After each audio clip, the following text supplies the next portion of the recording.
హల్లెలూయా. ఏదైనా వాక్యము యోం దెబిరి.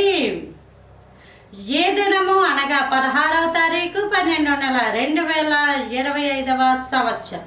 మన దేవుడిస్తున్న చక్కటి మాట 77వ కీర్తన 2వ వచనం. నా ఆపత్కాలమందు నేను ప్రభువును వెదకి తిని. నా ఆపత్కాలమందు మనకి ఒకవేళ అనారోగ్యంగా ఉందనుకోండి, హాస్పిటల్ వెతుకుతారు. ధనం కావాల్సి వచ్చిందనుకోండి, డబ్బులు ఇచ్చే వాళ్ళని వెతుకుతారు. అలాగే ఆహారం కావాల్సి వచ్చిందనుకోండి, హోటల్లో వాటిని వెతుకుతూ ఉంటారు.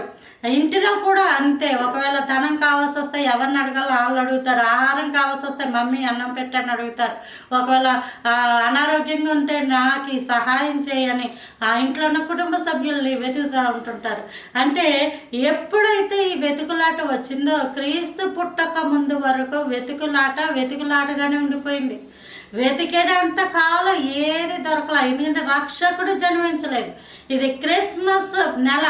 ఈ వెతుకులాట అన్నది మనం మొదలెట్టక ముందే దేవుడు కృప ఏంటంటే, నేను నీకు తోడై ఉన్నాను, నేను నీకు ఆరోగ్యం ఇస్తాను, నేను నీకు ఆర్థికపరమైన అక్కరలు దేవుని చిత్తానుసారంగా దేవుడే తీరుస్తాడు.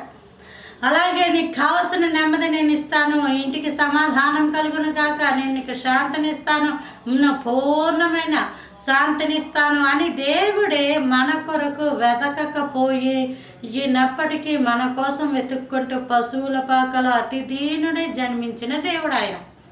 అంత గొప్ప దేవుడు.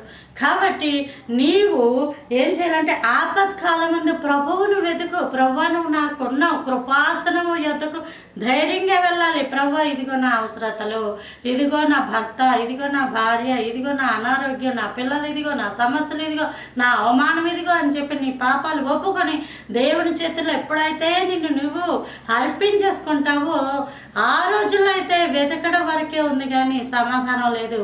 ఇప్పుడైతే మన రక్షకుడు జన్మించాడు. నువ్వు వెతికినంత మాత్రాన్ని నీకు సమాధానం అది నీకు దొరుకుతుంది. యేసు నామములో దేవుని సొంత రక్షకుడుగా అంగీకరించినప్పుడు ఆయన చిత్తానుసారంగా నీ ప్రతి అవసరతలో తీర్చబడును కాక. Praise the Lord. ఆమేన్.